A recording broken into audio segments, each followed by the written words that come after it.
The city at night was a different creature than during the day, especially in the rain. Eli walked through empty streets, his bare feet splashing through puddles, heading nowhere in particular because nowhere was the only place he ever really went anymore. The rain beat down on his head, plastering his hair to his skull, running down his face like tears though he wasn't crying. Not yet, not about this, though God knows he'd cried about plenty of other things. His mind churned as he walked, replaying the scene in the hospital room over and over like a video stuck on repeat. The flat line on the monitor, the doctor's confident pronouncement, the father's collapse. But most of all, that moment, that fraction of a second, when he could have sworn he saw movement. A tremor, a twitch, something that suggested the body in that bed wasn't quite ready to give up, wasn't quite finished fighting, wasn't quite dead despite what all the machines and all the experts said. He knew that movement. He'd seen it before. He'd felt it before. Years ago, on a riverbank, with his hands pressed against his brother's chest, feeling the impossible flutter of life trying to restart itself. Eli was 9 years old the first time he learned what water could take. It was one of those milestone moments, the kind that divides life into before and after, the kind that changes you fundamentally and permanently so that the person who existed before the moment and the person who existed after are almost different people entirely. Before that day, Eli had been a child, poor, yes, struggling, yes, but still possessing the kind of innocence that comes from not yet having experienced irreversible loss. Back then, he still had a home. Not a good one. The phrase felt important. He wanted to be clear about that. Didn't want anyone to romanticize or idealize what his childhood had been. It wasn't one of those heartwarming poverty narratives where everyone was happy despite having nothing. It was just poor. Just hard. Just the kind of life that wore people down slowly, day by day, until they broke. But a home. For walls. A roof that mostly didn't leak. A door that locked, mostly. A small, peeling house near the river, where the walls shook whenever trucks passed on the road outside and the smell of damp never really went away. The house was too close to the river, built on ground that had probably been floodplain before developers decided that poor people could live there and who cared if it was technically unsuitable for habitation. That afternoon, the sun had been cruelly bright. Eli remembered that detail with perfect clarity. The way the sunlight had poured down, relentless and cheerful, creating those sharp shadows that happen in summer. It felt cruel because the brightness suggested everything was fine. Everything was normal. This was just another summer day perfect for being outside and having adventures. The sun hadn't known or cared that it was illuminating a tragedy. Eli and his little brother, Noah, had snuck down to the river like they always did. It was their escape, their secret place, their kingdom. The river wasn't beautiful, not really. It was muddy brown, full of runoff and pollution and whatever the factories upstream were dumping. But it was natural in a way that their neighborhood wasn't, and most importantly, it was free. No admission fee, no rules about who could and couldn't be there. No adults telling them what to do or not do. Their mother was working late. Always working. Multiple jobs that paid minimum wage and required her to be on her feet all day. Jobs that barely covered rent and food, that left no margin for error. Their father had been gone for months. Just gone. Whether he'd left voluntarily or been forced out by circumstances didn't matter. The result was the same. 2 boys, 1 mother, not enough money, no safety net, no help. The river was freedom. For those few hours between school ending and mother returning, the river belonged to them. They could explore the banks, climb the trees that leaned out over the water, throw rocks and watch the ripples, pretend they were pirates or explorers or anyone other than 2 poor kids with limited options and limited futures. Until it wasn't. The shift happened so fast, so suddenly, that Eli's memory of it had a disjointed quality, like frames missing from a film. One moment, Noah was standing on the bank, poking at something with a stick, laughing about some joke Eli had made. The next moment, the bank crumbled, gave way, collapsed under Noah's weight and sent him tumbling into the water with barely a sound. Barely a warning, barely time to understand that something had gone wrong. Noah slipped. Just 1 step. Just 1 second. That's all it took. The riverbank, softened by weeks of rain, weakened by erosion, just gave up, and Noah went with it. Eli still remembered the sound, the splash that didn't sound playful, that didn't sound like the controlled, intentional splashes they made when they threw rocks or jumped in the shallows by choice. This sound was wrong, was violent, was full of surprise and water being displaced by a body that hadn't meant to enter it. Noah's arms flailed, windmilling desperately, reaching for something, anything, finding only water that offered no purchase. His face showed pure panic, eyes wide, mouth opening in gasps that pulled in water instead of air. And then he disappeared beneath the surface, and for a terrible moment, there was nothing. No splashing, no splashing, no sign that anyone was there. Just the river, flowing as it always had, indifferent to the small tragedy playing out beneath its surface. Adults ran, alerted by Eli's screaming. They came from nearby houses, from the street, from wherever they'd been when they heard the crisis unfolding. Someone jumped in and dragged Noah out. Tony from 3 houses down, a construction worker with thick arms and no fear of dirty water, waded in without hesitating, found Noah in the murk, grabbed him, hauled him back to shore with the kind of strength and speed that would have been heroic if the story had ended differently. His body was limp, the worst kind of limp, not the relaxed limpness of sleep, not the temporary limpness of exhaustion. The absolute limpness of a body that had stopped fighting, stopped trying, stopped doing any of the things that bodies do to stay alive. Cold. Even in summer, even with the sun beating down, Noah's skin was cold. Wet and cold and too pale, that blue-tinged pallor that suggested blood wasn't circulating. Unmoving, completely still. No breathing, no coughing, no sign of the life that had animated this small body just minutes ago. People gathered, forming a rough circle around Noah's body. There were maybe 10 or 15 of them, neighbors and strangers united temporarily by crisis. Whispers started immediately. He's gone. Too long underwater. There's nothing to do. Someone covered Noah with a jacket, turning him into just a shape under fabric. Someone told Eli to look away, recognizing that a 9-year-old shouldn't have to see this. But Eli couldn't. His feet were rooted to the mud. His eyes were fixed. All he could do was stand there and witness and wait for someone to do something, to fix this, to make it not real. That was when old Jonah appeared. He seemed to materialize from nowhere, though he must have walked from somewhere, must have heard the commotion and come to investigate. One moment the scene was just neighbors and strangers and Eli and Noah's body. The next moment Jonah was pushing through the crowd, moving with purpose. Everyone in the neighborhood knew Jonah. He was one of those fixtures, those characters that every community has, the person everyone recognizes but nobody really knows. Fishermen, mostly. He'd sit on the bank with his rod and his bucket and his cooler of beer, casting line into the same stretch of water day after day. A drunk, definitely. Everyone knew he drank.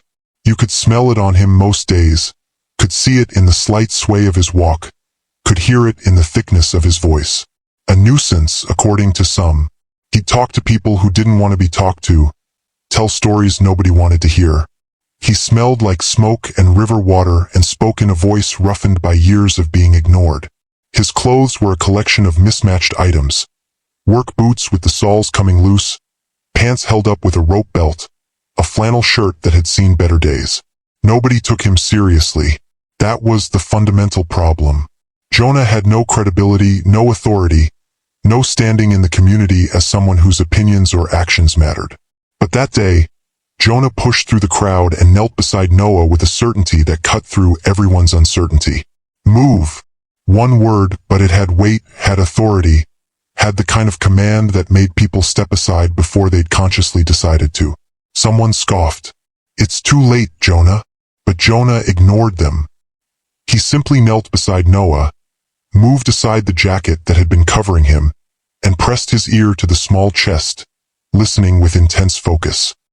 He lifted his head sharply, his eyes suddenly clear, suddenly sober. He's not gone. People laughed. Actually laughed.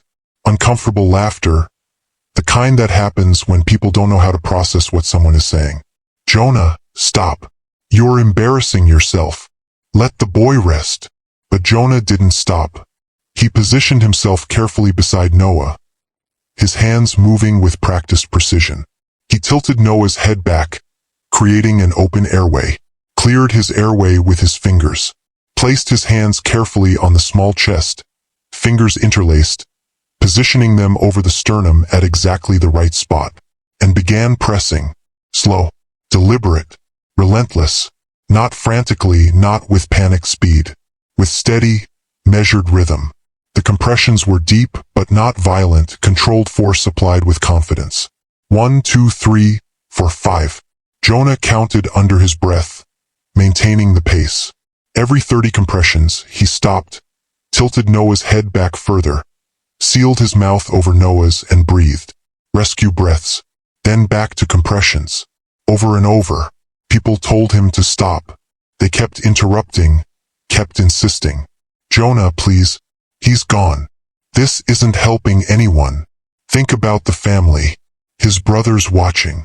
But Jonah didn't stop, didn't falter, didn't slow. He kept pressing, kept breathing, kept working as if their doubt didn't exist. Minutes passed. 1, 2, 3. The crowd grew restless. Some people started to drift away. Eli's mother arrived. Someone had called her, pulled her away from work, and she collapsed when she saw Noah. Her screams cut through the afternoon air, raw and terrible. And then, after what felt like hours but was probably only minutes, a cough, small at first, a spasm, the tiniest movement in Noah's chest. Water spilled from Noah's mouth as Jonah turned him on his side. Murky brown river water mixed with bile, pouring out in impossible volume. His body jerked suddenly, no longer limp, no longer still. His back arched, his hands clenched, his eyes flew open, wide, terrified, not seeing anything, just pure animal panic. A breath tore its way back in, ragged and gasping and painful.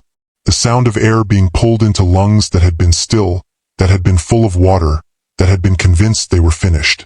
Silence fell over the riverbank. Heavy, profound, almost sacred. Nobody laughed anymore. Nobody spoke. Nobody moved. They just stared, trying to process what they were seeing, trying to reconcile what they believed was true with what was clearly, undeniably happening. Eli had been 9 years old, standing there soaked in river water and mud, watching his brother return from wherever he'd gone, watching him cough and gasp and cry, watching him come back from that gray space between breathing and not breathing. And in that moment, something had been imprinted on Eli, coded into his DNA, burned into his neural pathways. Death was not always what it appeared to be. The moment of seeming finality was not always final. The medical professionals could be wrong. The pronouncements and the procedures and the protocols could all be wrong. Sometimes, rarely, but sometimes you could reach across that boundary and pull someone back. But only if you refused to accept the obvious. Only if you kept trying when everyone else had quit. After Noah had been taken to the hospital, after the immediate crisis had passed, Jonah had found Eli sitting by the river, staring at the water with the kind of 1,000-yard stare that shouldn't exist on a 9-year-old's face. The old man sat down beside him, his joints creaking, and for a long moment, neither of them spoke. The river flowed past, indifferent as always. The sun continued to shine. The world kept turning as if nothing remarkable had happened. Finally, Jonah spoke. "You see that boy?" Eli nodded, unable to trust his voice. "Good," Jonah said, "because one day, people will say it's over when it's not." He pointed at the spot where Noah had lain.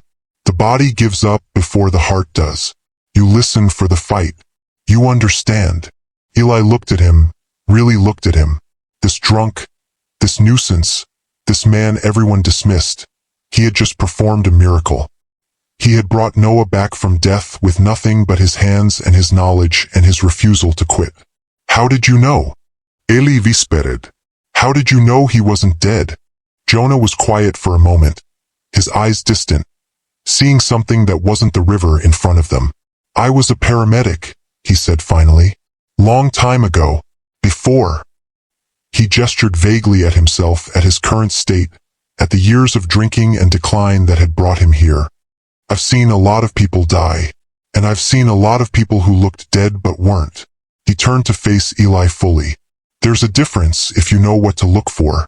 The body tells you things. The skin, the muscles, the way the chest sits. Real death has a stillness to it, a heaviness. What your brother had, that wasn't death. That was suspension. Like he was waiting. But everyone says a lot of things, Jonah interrupted, not unkindly. Most people don't know what they're looking at. They see someone not breathing and they think, dead. But drowning's different. Cold water especially. The body shuts down to protect itself. Heart rate drops, breathing stops, but the brain can survive longer than people think. If you get to them fast enough, if you know what to do. He demonstrated the hand position for chest compressions, showing Eli exactly where to place his hands, how hard to press, how fast to go. 30 compressions, 2 breaths. Keep the rhythm steady. Don't stop until they breathe on their own or until someone with more training than you tells you to stop. And even then, he smiled grimly. Maybe you don't stop even then. Why did everyone laugh at you? Eli asked. Why didn't they help? Jonah shrugged. People don't like uncertainty. It's easier to accept that someone's gone than to hope and be wrong. Easier to laugh at the drunk trying CPR than to admit they didn't know what to do themselves. He looked at Eli seriously. You're gonna see things in your life, boy. Things other people miss. Things other people don't want to see. And they're gonna tell you you're wrong, you're crazy, you don't know what you're talking about. Especially when you're poor, when you're struggling, when you don't have credentials or letters after your name. He pointed at his own chest. But knowing isn't about credentials. It's about paying attention. About seeing what's actually there instead of what people expect to see. Your brother's alive because I paid attention. Remember that. Over the following weeks, Jonah taught Eli everything he remembered about emergency response. They'd sit by the river, Jonah drinking his beer, Eli absorbing every word, and Jonah would explain the signs of life, the subtle differences between unconsciousness and death, the body's remarkable ability to survive trauma if given a chance. He taught Eli about the mammalian diving reflex, how cold water triggers a response that slows the heart and redirects blood to vital organs, buying precious time. He taught him about agonal breathing, those last gasping breaths that look like reflexes but sometimes mean the body is trying to restart. He taught him about checking pulses in multiple locations, about looking for the subtle rise and fall of chest, about the color of skin and lips that indicated oxygen levels. But most importantly, he taught Eli to trust his instincts. You've got good eyes, Jonah would say. You see things. Don't let anyone talk you out of what you see. 6 months later, Noah died anyway. Not from the river, but from pneumonia that his weakened lungs couldn't fight off, from medical care they couldn't afford, from a system that let poor kids slip through cracks. Jonah had bought them 6 more months. Half a year of Noah laughing and playing and being alive. And then he was gone. The funeral was small, cheap, attended mostly by neighbors who felt obligated. Eli's mother fell apart. The medical bills combined with the funeral costs pushed them over the edge financially. 3 months later, they were evicted. Eli lost his mother not to death but to poverty's slower cruelty. She simply couldn't take care of him anymore, couldn't keep them both alive, couldn't figure out how to stay housed and fed with a child dependent on her. One day she was there, the next she wasn't. She'd left a note saying she loved him, saying this was temporary, saying she'd come back when she got on her feet. She never did.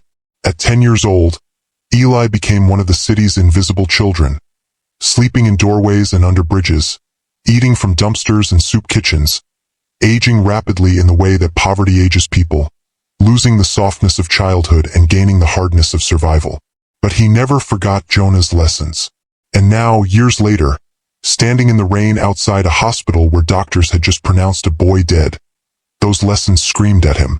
Something was wrong. The stillness in that hospital room wasn't the stillness of death. It was the stillness of suspension, of waiting, of a body hovering in that gray space where life hadn't quite let go. Eli had seen it. He knew he'd seen it. That slight movement, that flutter beneath the skin. The body fighting even when the machine said there was nothing to fight with. He thought about going back, about trying to force his way in again, about making them listen. But what good would it do? Security would just throw him out again, maybe more violently this time. And even if he got to the room, even if he somehow convinced them to check again, would they find anything? Was he wrong? Had years of grief and trauma made him see things that weren't there? No. The certainty settled over him like a weight. He wasn't wrong. That boy in the hospital bed was where Noah had been on the riverbank. Where Caleb, that was his name, Eli had heard someone say it, where Caleb was right now was exactly where Noah had been when everyone had given up. And if Eli stayed silent, if he accepted the expert's pronouncement, if he let himself be dismissed as just another crazy homeless kid, then Caleb would die. Not because saving him was impossible, but because no one had tried hard enough. Eli turned and looked back at the hospital, its windows glowing in the darkness, warm and bright and completely inaccessible to him. Rain streamed down his face. His bare feet ached from the cold. Every logical part of his brain said to let it go, to accept that he'd tried, to move on because there was nothing more he could do. But Jonah's voice echoed in his memory. Don't stop until they breathe on their own. The body gives up before the heart does. You listen for the fight. Something inside Eli, some combination of Jonah's training and his own stubborn refusal to let another person die when they didn't have to, snapped. He couldn't force his way back into the hospital. But maybe he didn't have to. Maybe there was someone else who could demand they check again. Someone whose voice would carry weight that Eli's never would. Someone who had the power to make doctors listen, to override their certainty, to insist on one more attempt. The billionaire, the father who'd been sitting in that room, broken and grieving, but who'd also looked at Eli through the glass with something like hope flickering in his eyes. Eli started walking back toward the hospital, his mind racing. He didn't have a plan exactly, just a desperate certainty that he had to make the father understand. Had to make him see what Eli saw. Had to convince him to demand that they check again, because a father's demand carried weight that a homeless kid's scream never would. The rain continued to fall as Eli approached the emergency entrance once more, knowing security would try to stop him, knowing this was probably futile, knowing that every rational calculation suggested he was wrong, that the doctors were right, that he was chasing a false hope born of trauma and memory. But knowing, too, that sometimes the irrational hope is the only thing that saves lives. That sometimes refusing to accept the obvious is the bravest thing you can do.